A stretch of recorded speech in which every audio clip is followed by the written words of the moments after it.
अस्सलाम वालेकुम व्यूअर्स, आप सब कैसे हैं? उम्मीद करती हूँ इंशाल्लाह आप सब ठीक होंगे। आज हम बना रहे हैं चने जो कि पूरी के साथ या फिर नान के साथ लिए जाते हैं।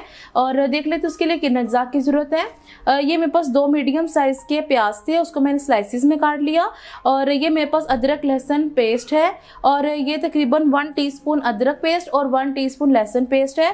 और ये मेरे पास तकरीबन 4 से 5 मैंने सब्ज़ मिर्चें ली हैं, उसमें पानी थोड़ा सा डाल के मैंने ब्लेंडर में ब्लेंड कर लिया है और तकरीबन 2 टेबलस्पून ये बन गया है। ठीक है, और इसके मसाले देख लेते हैं। मेरे पास है 1 टीस्पून नमक, अभी मैं इतना ही डाल लूँगी, मुझे कम लगेगा फिर मैं और डाल लूँगी। और ये मेरे पास लाल मिर्च पाउडर है 1/2 टीस्पून, ज़ीरा पाउडर 1 टीस्पून, और ये है मेरे पास हल्दी पाउडर 1/2 टीस्पून, कुछ धनिया पाउडर 1 टीस्पून। ठीक है, और ये मेरे पास एक चिकन स्टॉक है, ये इसकी फ्लेवर को इन्हेंस करेगा। और ये 3 मेरे पास सब्ज़ इलायची है, ये बंद ही डालेंगे, और दालचीनी ये भी ऐसे साबुत डालेंगे, छोटा सा टुकड़ा है।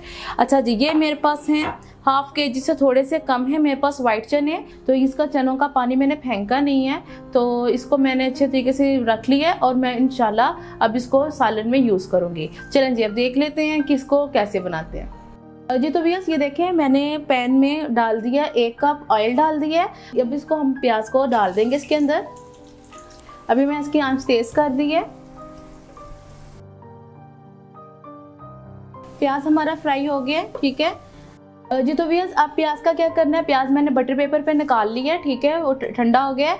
अब आपने क्या करना है, तकरीबन 5 से 6 टेबलस्पून आपने दही लेना है, उसको अच्छे तरीके से मिक्स करना है ताकि कोई इसमें लम्स ना रहें, कोई गुठलियाँ ना रहें, क्रीम की तरह होना चाहिए। फिर हमारी अच्छी पेस्ट रेडी होगी। ठीक है, ये इंग्रेडिएंट मैं बताना भूल गई थी आपको। तो आपने क्या करना है, ये प्याज को मैं इसके अंदर डालूंगी, अच्छे से मिक्स करके मैं ब्लेंडर में डाल दूंगी, उसकी फिर एक पेस्ट रेडी कर लेंगे। ये पेस्ट हमारी रेडी हो गई है। ठीक है, ये जो हमने दही की और प्याज की पेस्ट रेडी की है, ये भी हम नहीं डालेंगे। जिस ऑयल में हमने प्याज फ्राई किया था तो उसी ऑयल में हम ये डाल देंगे अदरक लहसुन, और साथ ही हम इसका सब्ज़ मिर्च का पेस्ट भी डाल देंगे। आंच आप अपनी मीडियम ही रखें।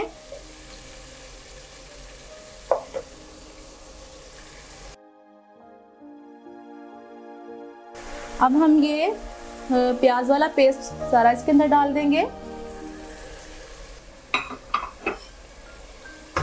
अब इसको तकरीबन 1 से 2 मिनट के लिए हम अच्छे से पका लेते हैं। जैसे ये बबल्स आने लग पड़े, फिर आपने क्या करना है, ये जो मसाले हैं ये हम डाल देंगे सारे। अच्छा जी, अब इसको अच्छे से मिक्स कर लेते हैं।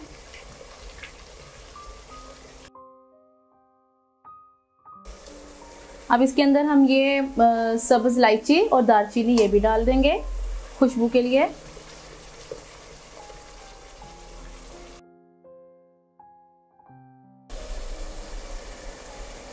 ये पानी और ये चने ये डाल देने। थोड़े से चने मैं बचा लूंगी। ये जो चिकन स्टॉक है ये हम इसके अंदर डालेंगे, ऐसे तोड़ के हम इसके अंदर डाल दिया। ये देखें जी कितना प्यारा इसका कलर आया। फ्लेम इसका हाई करेंगे ताकि इसको अच्छा से इसको बॉयल आ जाए। इसको चनों को बॉयल आ गया। ठीक है, लेकिन अब मैं इसको लो कर दूंगी, बिल्कुल लो कर दूंगी। ठीक है, इसको तकरीबन मैं 15 से 20 मिनट के लिए इसको हल्की आंच पर पकने दूंगी। जी तो व्यूअर्स ये देखें, चने माशाल्लाह हमारे रेडी हो गए हैं। इनको मैंने सर्व किया है हलवे के साथ और पूरी के साथ और अचार के साथ, और इंशाल्लाह ये बहुत आपके भी अच्छे बनेंगे, बहुत मज़े के बने हैं। अगर आप इसके हलवे की रेसिपी देखना चाहते हैं तो मेरे चैनल पे देख सकते हैं, और पूरी की भी रेसिपी मैंने दी हुई है। और अगर आपको मेरी रेसिपी अच्छी लगी है तो अपने फैमिली फ्रेंड से ज़रूर शेयर करना, और अगर आप मेरे चैनल पर नए हैं तो इसको ज़रूर सब्सक्राइब करना। इंशाल्लाह जी मैं नई रेसिपी के साथ आपके सामने हाजिर होंगी। अल्लाह हाफिज़।